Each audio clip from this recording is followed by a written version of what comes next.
تو new York Times نے بھانڈا پھوڑ دیا ہے اور کہا یہ گیا ہے کہ مودی کی پالیسیاں بالکل بے نقاب ہو چکی ہیں اور مکمل طور پر فیل ہو چکی ہیں۔ اسی بارے میں بات کریں گے، ہمارے ساتھ موجود ہیں لیفٹیننٹ جنرل ریٹائرڈ امجد شعیب صاحب، سینئر دفاعی تجزیہ کار ہیں۔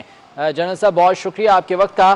نیو یارک ٹائمز میں یہ سٹوری پبلش ہوئی ہے اور جس میں تمام تر مودی کی پالیسیوں کو تنقید کا نشانہ بھی بنایا گیا ہے۔ بھارت کی بات کریں تو چھیڑ خانی جو بارڈرز پر کی جاتی ہے وہ اندرونی صورتحال سے نظر ہٹانے کے لیے ہوتی ہے، کیا کہیں گے اس پر آپ؟ بسم اللہ الرحمن الرحیم۔ دیکھیے بات یہ ہے کہ اندرونی صورتحال بھی اور دوسری طرف یہ ہے کہ بھارت میں مودی کی سرکار کی کوئی پرفارمنس اپنی نہیں ہے، مالی حالت معاشیات بالکل تباہانہ ہے۔ اپنے عوام سے وعدہ کیا تھا کہ اتنی نوکریاں دیں گے، کوئی بے روزگاری بڑھتی گئی، نوکریاں نہیں ہیں۔ اوپر سے کورونا کا قصہ آ گیا اور اس کی وجہ سے بھی بدحالی ہے۔ آپ نے دیکھا کہ کس طرح لوگ سڑکوں پہ مارے مارے پھرتے رہے، لاکھوں کی تعداد میں، اور ان کو نہ کوئی اٹھانے والا، نہ ٹرینیں چل رہی تھی، نہ کچھ، وہ بیچارے سڑکوں پہ کئی مارے گئے۔ تو ان حالات میں اس کو پاکستان کے خلاف ہررا سرائی، نفرت، یہ وہ چیزیں ہیں جو اس کو پے کرتی نہیں ہیں سیاسی طور پہ، کیونکہ ہندو میجورٹی جو وہاں پہ ہے وہ یہی سننا چاہتی تھی۔ وہ خوش ہو جاتے ہیں جب ان کو کہا جاتا ہے کہ پاکستان کو ہم نے یہ سبق سکھایا، یہ LOC پہ کر دیا، تو وہ جھوٹ جتنا بھی بولے وہ ساری چیزیں جو ہیں وہ اس کو پے کرتی ہیں سیاسی طور پہ۔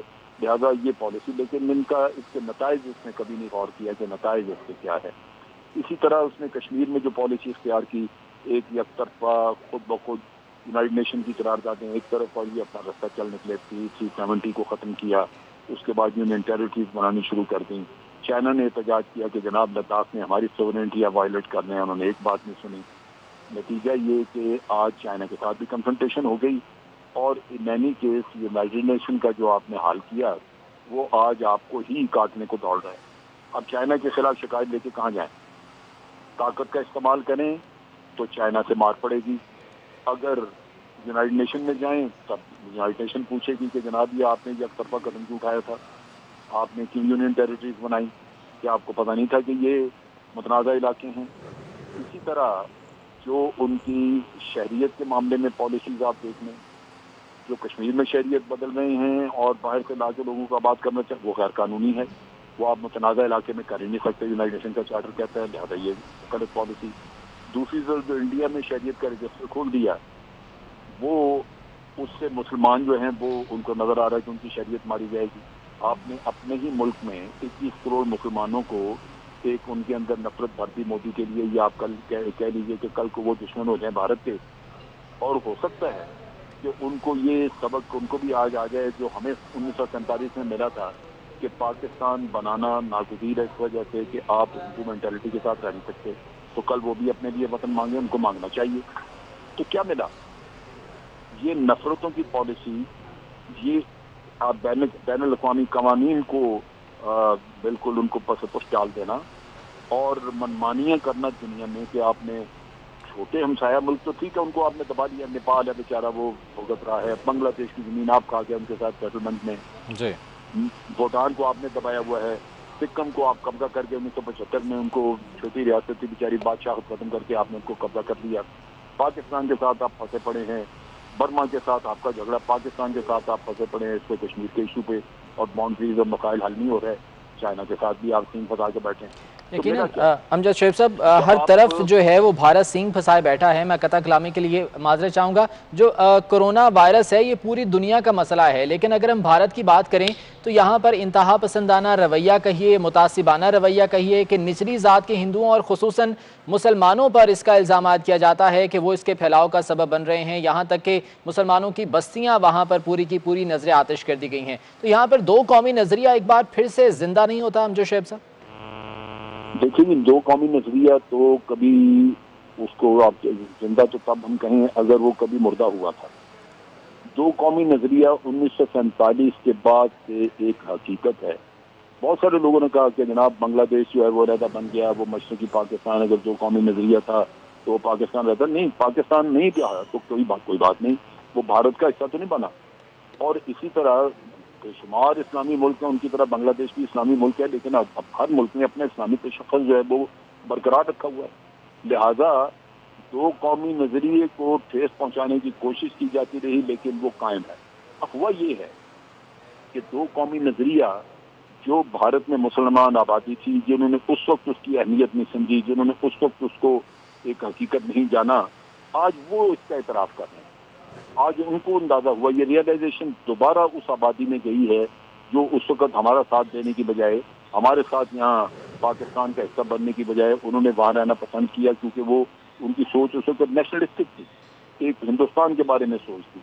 आज वो भी महसूस कर रहे हैं। आपने सुना होगा बयान इसका महबूबा मुफ्ती का, जिसने कहा कि हमारे बुजुर्गों ने बहुत बड़ी गलती की जो उस वक्त फैसला किया भारत के साथ रहने का। ये वो पछतावे हैं जो आएंगे। तो दो कौमी नजरिया मौजूद है, पछतावा उसका आज है इस वजह से कि कुछ तबका जो वहाँ रह गया उसमें रियलाइजेशन आज हो रही है। उसकी वजह यह है कि नफरतें आज खुल के सामने आ गई। पहले नफरतें दरपर्दा थी, सही। आज सियासी तौर पर उनसे फायदा उठाया गया। मोदी ने अपने वोट, हिंदू वोट लेने के लिए मुसलमान वोट को बिल्कुल उसने दरखोर पनार रखा, उसको खत्म कर दिया, उस पर परवाह नहीं की। उसने कहा कि मुझे सिर्फ हिंदू वोट चाहिए, और हिंदू में नफरत बो के उसने कमाई की और अपना सियासी कैरियर बनाया। वो आज भारत को अंदर से तबाह करेगी चीज। 21 करोड़ मुसलमान आज वहाँ मौजूद हैं जिनके अंदर ये एहसास जागा है कि हमें दो कौमी नजरिया को अपनाना चाहिए था। और वो जिस वक्त उनके अंदर कोई लीडरशिप अच्छी निकल आई, वो एक अलग मुल्क का मुतालबा करेंगे और फिर बनेगा। भारत में ये जो उन्होंने नफरतें मोदी ने फैला दी हैं, ये तो इनको खुद काटने को दौड़ेंगी वक्त के साथ साथ। और आप देखेंगे कि यहाँ पे अदायगी की तहरीकें जो हैं वो ज़्यादा जोर शोर से सामने आएँ। जी हाँ, और ये तहरीकें पनप भी रही हैं। बहुत शुक्रिया आपके वक्त का। Lieutenant general retired Amjad Shoaib साहब हमारे साथ मौजूद थे। तो न्यूयॉर्क टाइम्स ने भांडा फोड़ दिया है और कहा यह गया है कि मोदी की पॉलिसियां बिल्कुल बेनकाब हो चुकी हैं और मुकम्मल तौर पर फेल हो चुकी हैं। इसी बारे में बात करेंगे। हमारे साथ मौजूद हैं lieutenant general retired Amjad Shoaib साहब, सीनियर दिफाई तज्ज़ियाकार हैं। जनरल साहब, बहुत शुक्रिया आपके वक्त का। न्यूयॉर्क टाइम्स में ये स्टोरी पब्लिश हुई है और जिसमें तमाम तर मोदी की पॉलिसियों को तनकीद का निशाना भी बनाया गया है। भारत की बात करें तो छेड़खानी जो बॉर्डर्स पर की जाती है वो अंदरूनी सूरत हाल से नज़र हटाने के लिए होती है। क्या कहेंगे इस पर आप? बिस्मिल्लाहिर्रहमानिर्रहीम। देखिए, बात यह है कि अंदरूनी सूरत हाल भी और दूसरी तरफ ये है कि भारत में मोदी की सरकार की कोई परफॉर्मेंस अपनी नहीं है। माली हालत, माशियात बिल्कुल तबाहाना है। अपने आवाम से वादा किया था कि इतनी नौकरियां देंगे, कोई बेरोजगारी बढ़ती गई, नौकरियां नहीं है। ऊपर से कोरोना का किस्सा आ गया और उसकी वजह से भी बदहाली है। आपने देखा कि किस तरह लोग सड़कों पे मारे मारे फिरते रहे, लाखों की तादाद में, और उनको ना कोई उठाने वाला, ना ट्रेनें चल रही थी, ना कुछ। वो बेचारे सड़कों पे कई मारे गए। तो इन हालात में उसको पाकिस्तान के खिलाफ हर्रा सराई, नफरत, ये वो चीज़ें हैं जो उसको पे करती नहीं है सियासी तौर पे, क्योंकि हिंदू मेजॉरिटी जो वहाँ पे है वो यही सुनना चाहती थी। वो खुश हो जाते हैं जब उनको कहा जाता है कि पाकिस्तान को हमने ये सबक सिखाया, ये एलओसी पे कर दिया। तो वो झूठ जितना भी बोले, वो सारी चीज़ें जो हैं वो उसको पे करती हैं सियासी तौर पे। लिहाजा ये पॉलिसी, लेकिन इनका इसके नताइज उसने कभी नहीं गौर किया कि नताइज इसके क्या है। इसी तरह उसने कश्मीर में जो पॉलिसी इख्तियार की, एक यकतरफा खुद ब खुद यूनाइटेड नेशन की करारदादें एक तरफ और ये अपना रास्ता चल निकले। 370 को ख़त्म किया, उसके बाद यूनियन टेरिटरीज बनानी शुरू कर दी। चाइना ने एहतजाज किया कि जनाब लद्दाख में हमारी सोवरेनिटी वायलेट कर रहे हैं, उन्होंने एक बात नहीं सुनी। नतीजा ये कि आज चाइना के साथ भी कन्फ्रंटेशन हो गई, और in any case United nation का जो आपने हाल किया वो आज आपको ही काटने को दौड़ रहा है। अब चाइना के खिलाफ शिकायत लेके कहाँ जाएं? ताकत का इस्तेमाल करें तो चाइना से मार पड़ेगी।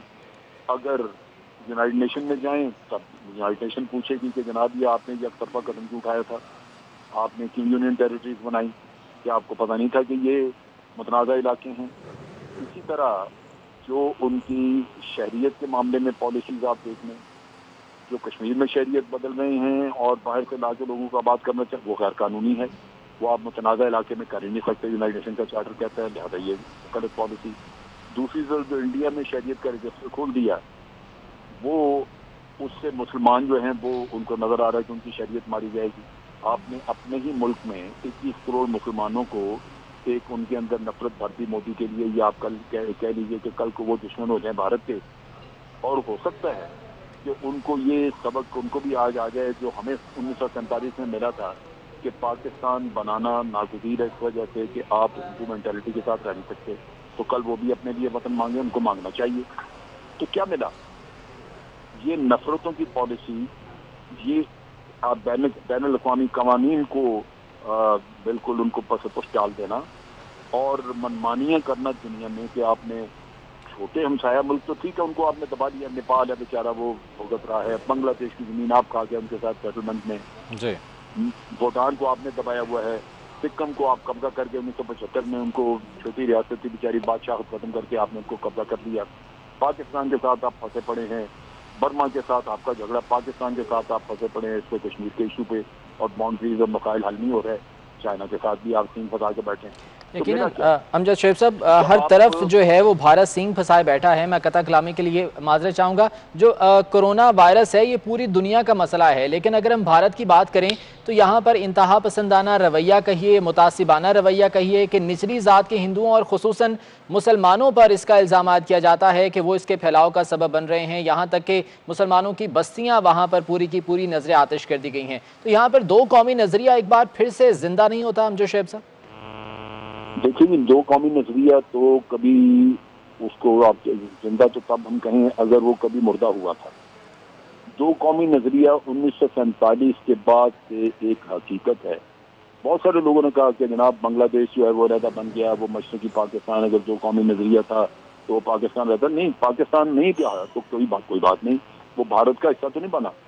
और इसी तरह बेशुमार इस्लामी मुल्क हैं, उनकी तरह बांग्लादेश भी इस्लामी मुल्क है, लेकिन अब हर मुल्क ने अपने इस्लामी तशख़्ख़ुस जो है वो बरकरार रखा हुआ है। लिहाजा दो कौमी नजरिए को ठेस पहुंचाने की कोशिश की जाती रही, लेकिन वो कायम है। अब हुआ ये है कि दो कौमी नजरिया जो भारत में मुसलमान आबादी थी, जिन्होंने उस वक्त उसकी अहमियत नहीं समझी, जिन्होंने उस वक्त उसको एक हकीकत नहीं जाना, आज वो इसका इतराफ़ कर रहे हैं। आज उनको अंदाजा हुआ, ये रियलाइजेशन दोबारा उस आबादी में गई है जो उस वक्त हमारा साथ देने की बजाय, हमारे साथ यहाँ पाकिस्तान का हिस्सा बनने की बजाय उन्होंने वहाँ रहना पसंद किया, क्योंकि वो उनकी सोच उस वक्त नेशनलिस्टिक थी, एक हिंदुस्तान के बारे में सोच थी। आज वो भी महसूस कर रहे हैं। आपने सुना होगा बयान इसका महबूबा मुफ्ती का, जिसने कहा कि हमारे बुजुर्गों ने बहुत बड़ी गलती की जो उस वक्त फैसला किया भारत के साथ रहने का। ये वो पछतावे हैं जो आएंगे। तो दो कौमी नजरिया मौजूद है, पछतावा उसका आज है इस वजह से कि कुछ तबका जो वहाँ रह गया उसमें रियलाइजेशन आज हो रही है। उसकी वजह यह है कि नफरतें आज खुल के सामने आ गई। पहले नफरतें दर पर्दा थी, सही, आज सियासी तौर पर उनसे फायदा उठाया गया। मोदी ने अपने वोट, हिंदू वोट लेने के लिए मुसलमान वोट को बिल्कुल उसने दरखोर पनार रखा, उसको खत्म कर दिया, उस पर परवाह नहीं की। उसने कहा कि मुझे सिर्फ हिंदू वोट चाहिए, और हिंदू में नफरत बो के उसने कमाई की और अपना सियासी कैरियर बनाया। वो आज भारत को अंदर से तबाह करेगी चीज। 21 करोड़ मुसलमान आज वहाँ मौजूद हैं जिनके अंदर ये एहसास जागा है कि हमें दो कौमी नजरिया को अपनाना चाहिए था। और वो जिस वक्त उनके अंदर कोई लीडरशिप अच्छी निकल आई, वो एक अलग मुल्क का मुतालबा करेंगे और फिर बनेगा। भारत में ये जो उन्होंने नफरतें मोदी ने फैला दी हैं, ये तो इनको खुद काटने को दौड़ेंगी वक्त के साथ साथ। और आप देखेंगे कि यहाँ पे अदायगी की तहरीकें जो हैं वो ज़्यादा जोर शोर से सामने आएँ। जी हाँ, और ये तहरीकें पनप भी रही हैं। बहुत शुक्रिया आपके वक्त का। Lieutenant general retired Amjad Shoaib साहब हमारे साथ मौजूद थे।